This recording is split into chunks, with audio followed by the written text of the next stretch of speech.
سورۃ یاسین آیت 4 اعوذ باللہ السمیع العلیم من الشیطان الرجیم بسم اللہ الرحمن الرحیم علی پر صراط راستہ مستقیم سیدھا۔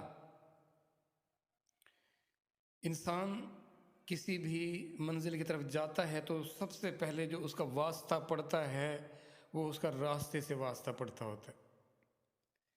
اچھا، اور انسان کی یہ کوشش ہوتی ہے کہ وہ شارٹ کٹ استعمال کرے، مطلب کیا کہ اس کی اور اس کی منزل کے درمیان جو راستہ ہے وہ مختصر ہو، وہ الجھا ہوا نہ ہو، وہ کلیئر ہو۔ راستے سے وہ تب گزرتا ہے جب اس کو اپنی منزل سے دلچسپی ہوتی ہے، تب اس راستے پر جاتا ہے۔ جب منزل کا تعین نہ ہو تو پھر راستہ جدھر رہتا ہے وہیں رہتا ہے۔ آپ دیکھیں گے نا اس وقت کتنی سڑکیں ہوں گی اور اس پر کتنے لوگ رواں دواں ہوں گے۔ ہر سڑک پر وہی بندہ رواں دواں ہوگا جو کسی اس سڑک سے منسلک کسی مقام پر جانا چاہتا ہوگا۔ یہ نہیں ہو سکتا کہ اس نے جانا کہیں اور ہو اور وہ راستہ دوسرا اختیار کر لے، یہ کبھی نہیں ہو سکتا۔ اب مسئلہ کیا ہے؟ مسئلہ یہ ہے کہ ہم دنیا میں اس قدر الجھے ہوئے ہیں، ہم نے یہی مختلف اپنی منزلیں بنائی ہوئی ہیں، پھر ہم اس کے راستے اختیار کیے ہوئے ہیں۔ جب رب کی ذات منزل بنے گی، اللہ کی ذات منزل بنے گی، تو پھر ہم اس کا راستہ ڈھونڈیں گے، چاہیں گے کہ وہ راستہ مل جائے۔ اب رب کی ذات سے تعارف نہیں ہے، کیونکہ انسان کی ایک جبلت ہے نا، جن چیزوں کو وہ دیکھتا ہے، جن چیزوں کو وہ سنتا ہے، جن تک اس کی رسائی ہوتی ہے تو وہ ان سے متاثر ہوتا ہے، پھر ان کی طرف وہ کوشش کرتا ہے۔ اب رب کی ذات سے ہمارا ڈائریکٹ تو ایسا کوئی تعلق ہے ہی نہیں، اس کی ذات کو ہم نہ دیکھ سکتے، نہ سن سکتے، نہ کسی طرح بھی اور چیزوں سے فیل کر سکتے جو کہ دنیا کی جس طرح ہم چیزوں کو دیکھتے ہیں۔ اب پھر اس رب کی ذات تک پہنچنے کی طلب لگن کیسے ہو؟ تعارف ہی نہیں ہے، طلب کیسے ہوگی؟ تو نبی جو بھیجے گئے، جب مرسلین بھیجے گئے تو انہوں نے انسانوں کو رب کی ذات کا تعارف کرایا۔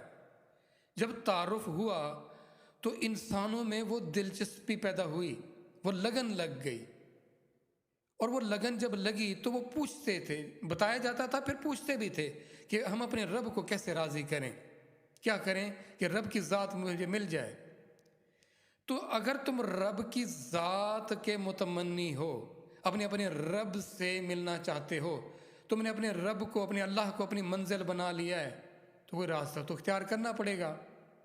تو ہم تمہیں بتاتے ہیں کہ ہم نے جو نبی پاک صلی اللہ علیہ وسلم کو بھیجا ہے تو یہ اس راستے پر ہیں جو راستہ ہماری طرف آتا ہے۔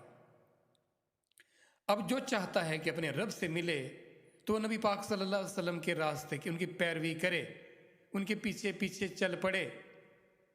اب وہ صراط مستقیم پر ہیں، تو اگر آپ نے ان کی پیروی کی تو آپ بھی صراط مستقیم پر آ جاؤ گے۔ آپ کو پتہ ہے نا، آپ کی نماز کی ہر رکعت میں اللہ ایک چیز منگواتے ہیں آپ سے، ایک چیز، صراط مستقیم۔ باقی اس ذات نے کہا میں رب العالمین ہوں، سارے جہانوں کا رب ہوں، اور میرے ذمہ ہے ان کی زندگی، لوازمات زندگی وہ میرے ذمہ ہیں۔ تم نے کیا مانگنا ہے؟ تم نے صراط مستقیم مانگنا۔ اب وہ صراط مستقیم کہاں ہے، کدھر ہے؟ بہت آسان ہے، وہ یہ کہ نبی پاک صلی اللہ علیہ وسلم کی اتباع شروع کر دو، تم آٹومیٹکلی صراط مستقیم پر ہوگے، تم اس راستے پر ہوگے جو مختصر ترین ہے اور آسان ترین ہے۔ آپ نبی پاک صلی اللہ علیہ وسلم کی زندگی کو ذرا غور سے تو دیکھیں، کس قدر آسان زندگی۔ دیکھیں، ہم کھانے پینے، اپنے پہننے اور ان چیزوں کے یا اپنی رہائش کے معاملے میں، اپنے مکان کے معاملے میں پریشان ہوتے ہیں نا، یہ جو چند بنیادی زندگی کی ضرورتیں ہیں، اگر آپ نبی پاک صلی اللہ علیہ وسلم کو فالو کرتے ہیں تو اس سے بہترین اور آسان آپ کے پاس کوئی راستہ نہیں ہوگا۔